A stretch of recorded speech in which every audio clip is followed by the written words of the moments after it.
Bismillahirrahmanirrahim. Assalamualaikum warahmatullahi wabarakatuh. Selamat pagi anak-anak soleh-solehah, anak-anak kebanggaan kelas 4C SDN Dewi Sartika Cipta Bina Mandiri. Apa kabar hari ini? Ya, alhamdulillah.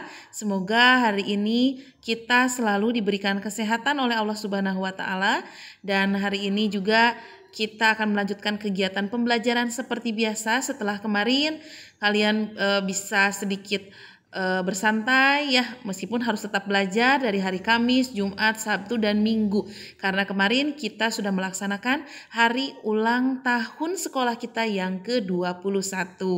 Nah, kita mulai kegiatan pembelajaran hari ini dengan penuh semangat, meskipun di luar ini cuacanya mendung, tapi tidak menyurutkan semangat kita untuk tetap belajar.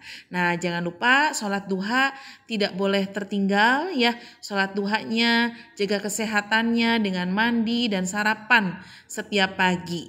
Nah, untuk sekarang kita masih akan membahas materi yang ada pada tema 8, subtema 3, pembelajaran 2. Aku bangga sekali dengan daerah tempat tinggal keluarga besarku, Yogyakarta. Di Yogyakarta ada kampung yang terkenal dengan kerajinan gerabah. Kampung itu bernama Kasongan. Kasongan terletak di Kabupaten Bantul, daerah istimewa Yogyakarta. Gerabah merupakan satu di antara karya 3 dimensi. Nah, seperti gambar ini adalah contoh dari kerajinan yang namanya gerabah. Selain gerabah, benda-benda ukiran juga merupakan karya 3 dimensi. Apakah kamu dapat menyebutkan karya 3 dimensi lainnya? Ya, dapatkah kamu menggambarkan benda 3 dimensi? Nah, ayo kita belajar bersama-sama. Sebelumnya kita perhatikan, Ibu sudah mempersiapkan 5 gambar ya, seperti di atas nih. Ada gambar kendi untuk minum ya. Untuk sekarang mungkin zaman sekarang kalian nggak tahu ya. Kalau sekarang pakainya teko ya. Nah, ini kendi yang zaman dulu untuk mengisi air minum. Ada patung, ada teko dan cangkir, ada lemari, ada juga sendok dan garpu. Nah, ini benda-benda di atas ini adalah merupakan contoh dari benda 3 dimensi. Nah, ini contohnya. Lalu, apa yang dimaksud benda 3 dimensi? Kalau kita memperhatikan gambar yang ada di atas ini, ya. Coba kita lihat pengertiannya. Benda 3 dimensi adalah karya seni rupa yang memiliki panjang, lebar, dan tinggi, serta memiliki volume atau isi ya, volume itu ya. Sekali lagi, benda 3 dimensi adalah karya seni rupa yang memiliki panjang, lebar, dan tinggi, serta memiliki volume. Nah, itu adalah pengertian dari 3 dimensi. Ciri-ciri karya seni 3 dimensi yang pertama mempunyai panjang, lebar, dan juga tinggi. Yang kedua, dapat dinikmati keindahannya dari sudut pandang manapun. Bisa dilihat dari depan, dari belakang, dari pinggir kanan, dari pinggir kiri gitu ya. Bisa dilihat dari berbagai sudut pandang. Yang ketiga, memiliki volume atau isi. Nah, itu adalah ciri-ciri dari karya seni 3 dimensi. 3 jenis benda yang biasa dituangkan dalam gambar 3 dimensi ini dibagi ke dalam 3 jenis. Yang pertama ada benda kubistis. Benda kubistis adalah benda-benda yang berbentuk menyerupai bangunan kubus atau balok ya, seperti misalnya kotak pensil, kotak tisu, meja, kursi, lemari, bak sampah, kulkas, dan masih banyak yang lainnya. Ada juga yang jenis bendanya itu berbentuk silindris. Benda yang silindris ini adalah benda-benda yang berbentuk menyerupai silinder atau elips juga bisa. Contohnya seperti botol, gelas, piring, mangkuk, teko, guci, telur ya. Nah, itu masih banyak lagi. Nah, selanjutnya ada benda bebas. Kalau benda bebas ini bendanya itu ini kepotong ya. Benda bebas itu adalah benda-benda yang bentuknya bebas ya, tidak terpaku pada satu bentuk benda. Misalnya seperti batu-batuan. Nah, batu-batuan kan tidak ada bentuk khusus ya, misalnya bentuknya kotak, bulat gitu, tidak, tapi bentuknya bermacam-macam. Itu termasuk kepada jenis benda karya 3 dimensi yang berbentuk bebas. Nah, sekarang coba Ibu tanya, setelah tadi ada pengertian dari 3 dimensi, ada juga ciri-cirinya, bisa nggak sekarang kalian membedakan apa bedanya karya seni 3 dimensi dengan karya seni 2 dimensi? Coba, ada yang paham? Ada yang tahu bedanya? Nah, kita bandingkan nih dua benda di bawah ini nih. Ini ada gambar kendi, ini kendi yang sebenarnya ya. Yang selanjutnya ini ada gambar lukisan kendi. Nah, coba dari dua gambar ini bisa kita bedakan tidak? Ya, untuk gambar yang pertama ini kendi yang sesungguhnya ini adalah karya seni atau benda 3 dimensi ya. Ini benda sesungguhnya ya, bukan gambar ya. Benda sesungguhnya ini adalah termasuk 3 dimensi karena memiliki tinggi, memiliki lebar, memiliki panjang ya, dan yang membedakannya dengan karya seni 2 dimensi adalah memiliki volume atau isi. Di dalamnya kan ada isinya ya. Nah, itu adalah 3 dimensi. Dan juga kendi ini kan kita bisa lihat dari berbagai sudut. Kalau kita lihat dari depan nih, kendi kita simpen di atas meja. Lalu kita lihat dari depan. Kita terlihat itu adalah kendi ya. Kita pindah ke sebelah kiri. Kita lihat itu juga kendi. Dari sebelah kanan kita lihat terlihat itu adalah kendi. Kita pindah ke belakang juga sama. Itu terlihat bentuknya adalah bentuk kendi. Itu adalah ciri dari 3 dimensi. Kalau yang gambar kedua ini adalah lukisan gambar kendi. Ya, ini lukisan kendi. Nah, lukisan ini kita bayangkan nih. Berarti lukisan ini ada di sebuah kertas ya atau kanvas ya. Kita beli lukisan yang gambarnya kendi ini. Lalu kita simpan, kita simpan, senderkan di meja. Kita lihat dari depan, kita akan bisa lihat bahwa itu adalah gambar atau lukisan kendi ya. Ketika kita pindah ke belakang, apakah terlihat itu adalah kendi? Tidak terlihat. Ya, dari pinggir juga tidak jelas terlihat itu kendi. Dari pinggir kanan juga sama gitu. Nah, itu menunjukkan bahwa ini adalah benda 2 dimensi ya. Benda 2 dimensi, hanya gambar. Contoh 2 dimensi itu kan seperti lukisan, foto gitu ya. Nah, itu termasuk karya seni 2 dimensi. Kalau 3 dimensi itu bendanya ada.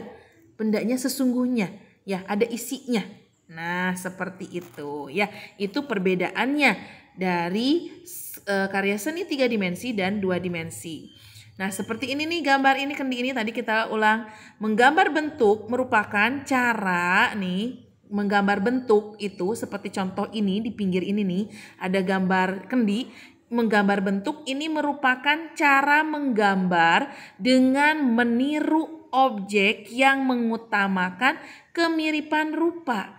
Nah, seperti ini gambar kendi ini kita meniru dari objek yang sesungguhnya ya, meniru dari objek yang sesungguhnya. Jadi harus mirip dengan contohnya. Misalnya nih kita mau gambar kendi, kita contohnya kendi yang di gambar 1 ini. Dan hasilnya akan mirip dengan gambar contoh objeknya. Kita meniru objek dan mengutamakan kemiripan rupanya. Objek gambar bentuk ini bisa dari benda-benda seperti flora ya, tumbuh-tumbuhan, boleh juga dari fauna, hewan-hewan, manusia atau yang ada di alam sekitar. Nah, coba sekarang silahkan buka LKS kuadratnya halaman 63. Silahkan kerjakan bagian A dan bagian B. Ya, itu adalah tugas 1 tentang karya seni 3 dimensi. Silahkan dikerjakan. Nah, untuk yang punya silahkan langsung dikerjakan di buku LKS-nya langsung. Dan yang belum punya ini Ibu sudah lampirkan soalnya. Ada aktivitas 1, bagian A dan juga bagian B. Yang bagian A kalian tinggal checklist mana yang merupakan karya seni 3 dimensi, dan yang bagian B diisi, dilengkapi titik-titiknya, dibaca dengan seksama soalnya lalu diisi seperti itu. Itu adalah tugas yang pertama. Nah, sekarang ayo kita istirahat sebentar dengan bercerita ya. Ini Ibu punya sebuah cerita yang sangat menarik. Ceritanya yaitu tentang buaya dan burung penyanyi. Kita baca sama-sama ya. Buaya dan burung penyanyi. Buaya dan burung penyanyi bersahabat akrab. Hari ini mereka asik bercakap-cakap. Burung penyanyi bertengger di hidung buaya. Namun, beberapa saat kemudian buaya merasa ngantuk. Ia menguap dan membuka mulutnya lebar-lebar. Oh, burung penyanyi yang bertengger di hidung buaya terpleset masuk ke dalam mulut buaya. Sayangnya, buaya tidak tahu. Ia bingung mencari burung penyanyi yang kini tak ada lagi di hidungnya. Aneh, kemana burung penyanyi? Gumam buaya. Ia pasti sedang mengajakku bercanda. Buaya melihat ke belakang ke ekornya, namun burung itu tidak ada. Buaya lalu mencari burung penyanyi di semak-semak. Ia memasukkan moncongnya ke semak-semak di tepi sungai. Namun burung penyanyi tetap tidak ditemukan. Kemana ia? Gumam buaya kembali. Buaya akhirnya memejamkan mata untuk tidur. Namun tiba-tiba terdengar senandung merdu yang keluar dari dalam dirinya. Oh, serunya heran. Matanya terbuka lebar. Selama hidup baru kali ini aku dapat bernyanyi. Wow, aku akan mengajak burung penyanyi sahabatku untuk bernyanyi bersama. Pasti akan sangat menyenangkan. Buaya kemudian asik mendengarkan senandung yang keluar dari dalam dirinya. Setelah beberapa lama, ia merasa lelah. Ia lalu membuka mulutnya dan menguap lebar-lebar. Ketika akan menutup matanya melihat satu makhluk bertengger di hidungnya. Makhluk itu kelihatan sangat marah. Dia adalah si burung penyanyi.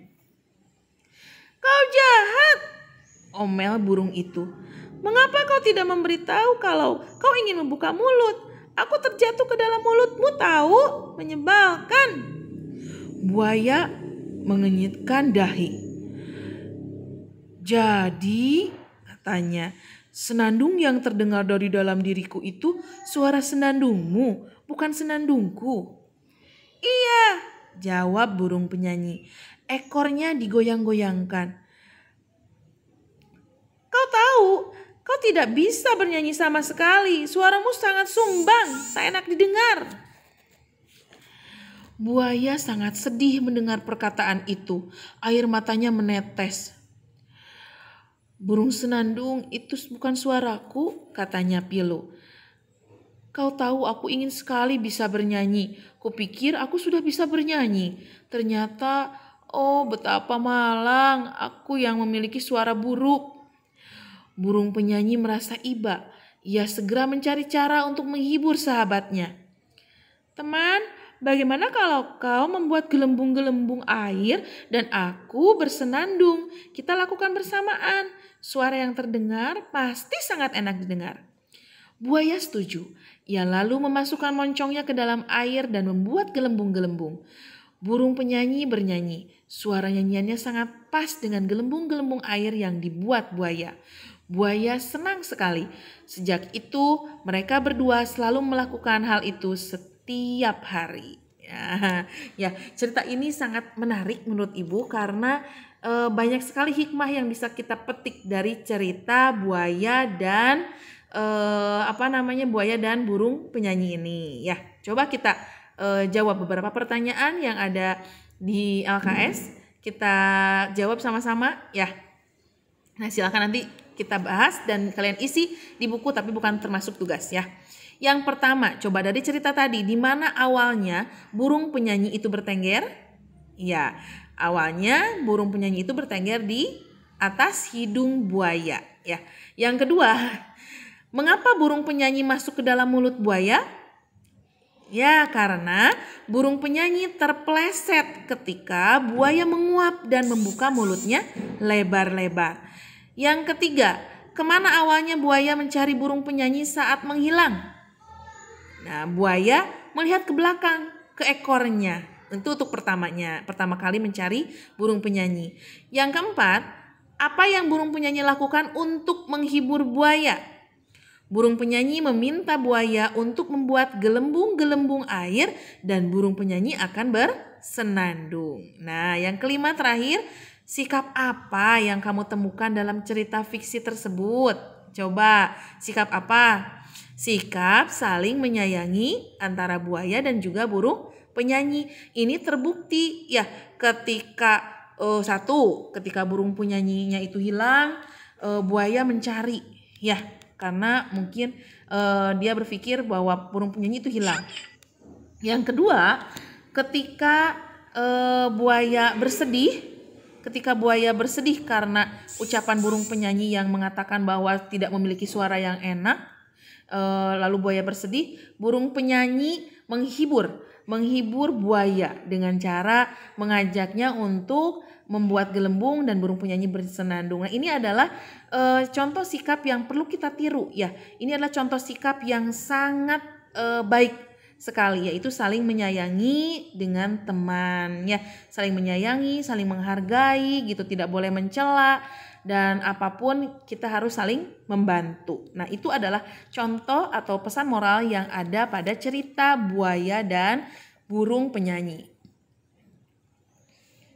Nah, selanjutnya kita lihat, apa di antara kalian ada yang tahu olahraga apa ini?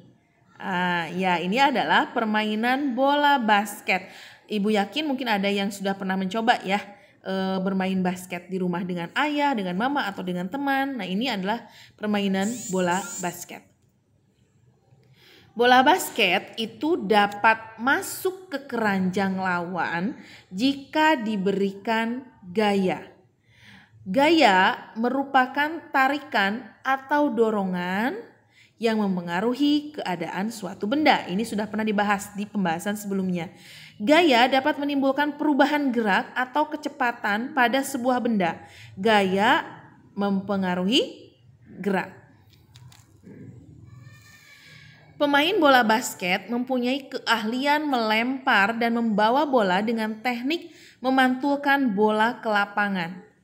Target utama lemparannya adalah tentu memasukkan bola ke keranjang lawan. Nah, lemparan dan dorongan pemain basket ini terhadap bola merupakan salah satu contoh penerapan gaya dalam olahraga.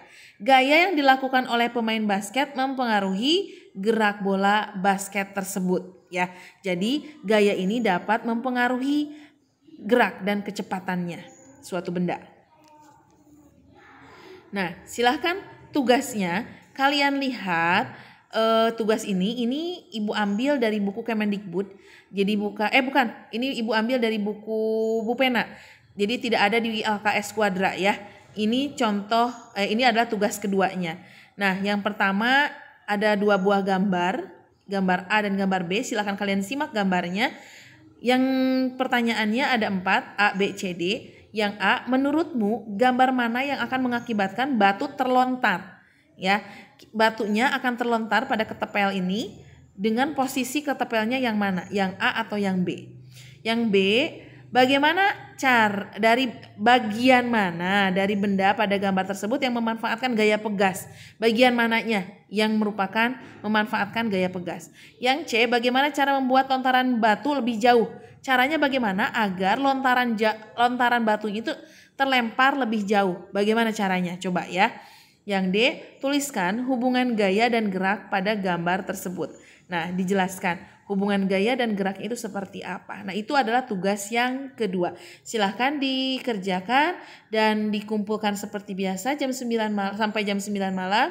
Ibu harap semuanya bisa menyimak terlebih dahulu materinya sebelum menjawab soalnya ya, karena Ibu tidak mengharapkan kalian nilai 100 tapi dengan tidak paham isi materinya atau dengan diberitahu oleh mama, ayah, kakak gitu ya. Ibu tidak mau seperti itu. Kalian bisa mendapatkan nilai dengan memperhatikan video yang disajikan. Jadi bisa paham terlebih dahulu baru menjawab pertanyaannya seperti itu. Silahkan untuk dikerjakan tugasnya. Ibu tunggu sekali lagi sampai jam 9 malam. Salam untuk ayah dan bunda. Assalamualaikum warahmatullahi wabarakatuh.